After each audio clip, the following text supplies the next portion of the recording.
Okay, so when you think vampire bat, you probably picture a creature straight out of a horror movie, right? But what if I told you there's a totally surprising twist to their story? Let's dive in. So let me start with a question for you. Is it possible for an act that seems, well, completely disgusting to actually be something noble? Just hang on to that thought for a minute. All right, get this. Picture it.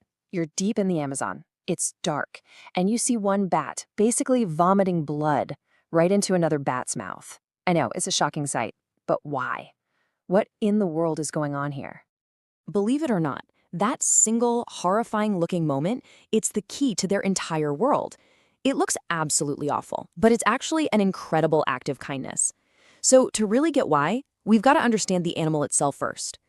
So meet the common vampire bat. And get this, they are the only mammal on the entire planet that eats nothing but blood. That's it. This super specialized diet has a fancy name, hematophagy, and it really does make them one of a kind. Now, they didn't just wake up one day and decide to drink blood. Nope. This was a long evolutionary journey.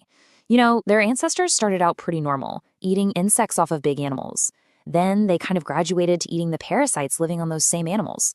And finally, they just cut out the middleman and went straight to the source, the blood itself. And all that evolution has turned them into these incredibly sophisticated hunters. I mean, their entire anatomy is just perfectly designed for this life in the dark. So, okay, how does a hunt actually go down? Well, first, it uses echolocation to build a map of the world in total darkness.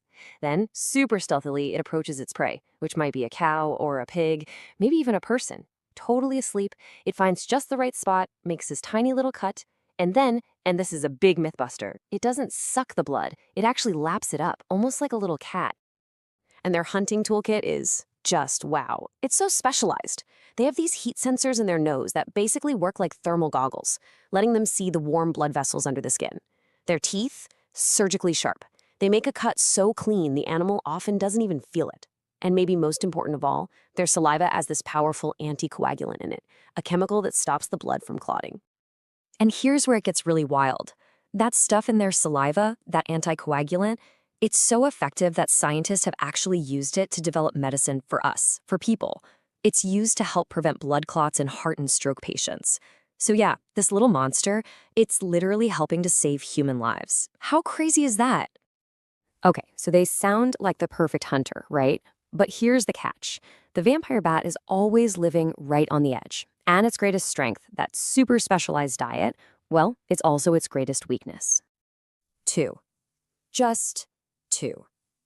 That's how many days a vampire bat can survive without eating before it starves to death. We're talking 48 hours. And get this, a successful hunt only gives them enough food for a single night. The pressure is always on. So that leads to a huge, critical question. Hunting is tough, right? They don't succeed every time. So what happens when a bat comes home with nothing? What happens when that 48-hour clock is ticking down? Well, the answer is found in one of the most incredible social systems in the entire animal kingdom. Scientists have a name for it. They call it a blood bank. So let's go back to that scene from the beginning. Remember, we have a bat who failed its hunt. It's getting weak, it's starving, but then one of its roost mates, who had a successful night, comes over. And there it is. That's the answer. That disgusting act we saw, it's not disgusting at all. It's a life-saving blood donation. The full bat is literally sharing its own meal to give its friend enough fuel to survive and try again tomorrow. And this one act, this is everything. It's the foundation of their entire society. It's not just about sharing a meal. It's about a cooperative friendship, one that's literally built on blood. The whole system is based on a simple, unwritten rule. Today, I've got your back. Tomorrow, you might have mine. It's this amazing system of, well, what scientists call reciprocal altruism. It's a social safety net, and every bat in the group knows that help is there if they need it. And it's not random either. A bat is way more likely to share with another bat that shared with it in the past. They're basically keeping track. They build these long-term relationships, they remember who helped them out, and they create this incredible social network that's all based on trust and a history of support. And this even includes bats they're not even related to. So think about where we started. We had the legend, right? the solitary monster that sucks blood. But the reality? It's a social savior that shares blood.